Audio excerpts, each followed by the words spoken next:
The need to transport iron ore from the mountains in the east to the Furness Railway on the west coast resulted in the construction of the Ravenglass and Eskdale Railway, a 3-foot gauge line running from the mines of Boot to Drigg on the coast at a cost of £42,000, where it joined the mainline railway running north-south. The Ravenglass and Eskdale Railway, or Ratty as it affectionately became known, was opened in 1875 and started carrying passengers the following year. Since then, the railway has had a very unsettled history. The iron ore traffic dwindled to nothing, the line was in financial difficulty, and granite quarries were opened to provide traffic. The 3-foot gauge track was closed during 1913, but was unexpectedly reopened by the famous model maker, Mr. Bassett Lauck, the next year on the even narrower gauge of 15 inches.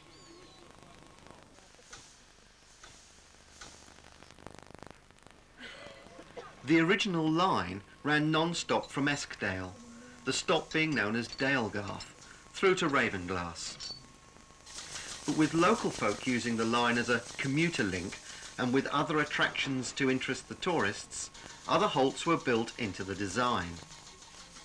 There is also a complex of paths all along the line, allowing people to traverse the adjacent Muncaster Fell and drop down to the stations for the return journey, should they flag. The total length is 7 miles and takes approximately 40 minutes to complete. The locomotive for today's run is the River Mite and was built in 1966 by H. Clarkson and Son in York at their Layerthorpe works. Its registered number is 5403.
From 1915 onwards, the tiny trains were soon again carrying goods and passengers into and out of the Esk Valley.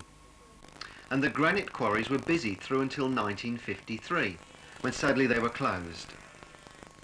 The railway could not survive on the tourist trade there was then, and was finally bought by a group of enthusiasts, backed by Colin Gilbert and Sir Wavell Wakefield, MP, at an auction in 1960 for the grand sum of £12,000.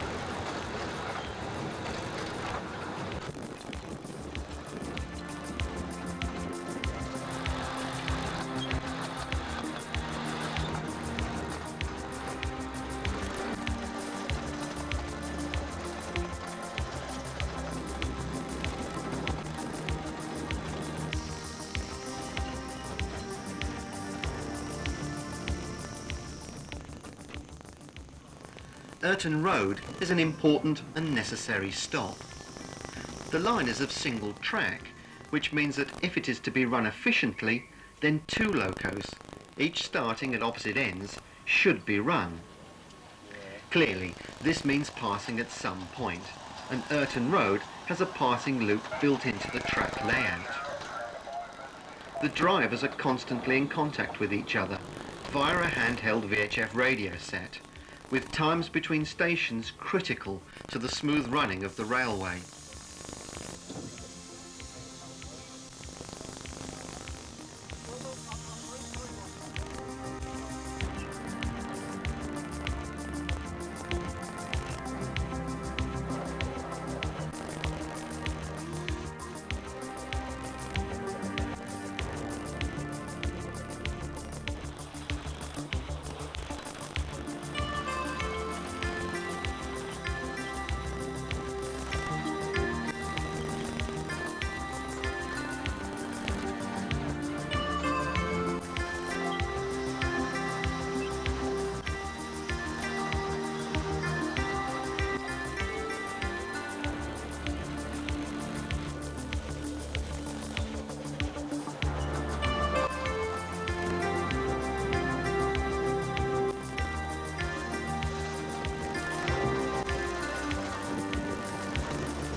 The Romans called Raven glass clanaventra and used it as a port from the year 78 AD through until the 4th century.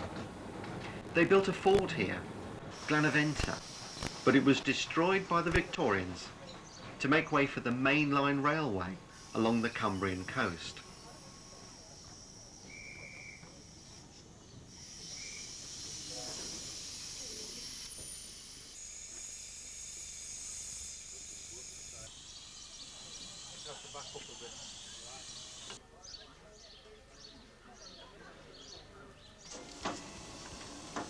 Ravenglass is the western terminus of the line.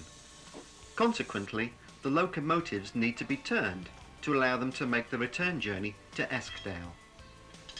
Here, the driver is engineer, tour operator and labourer, but working, if it can be called that, in stimulating surroundings.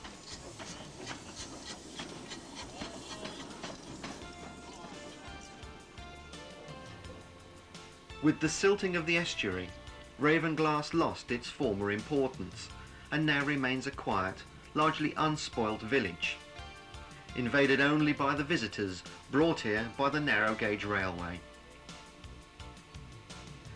Born from the need to transport raw materials to the coast, the Ravenglass and Eskdale Railway is now totally a 21st century product of the tourist industry of today. Typically looking back to those heady days of steam, noise and oily rags that people seem to desire. What is it that's missing from our current era that we need to search the past so often for? Whatever it is, Ratty seems perfectly placed to supply the answer.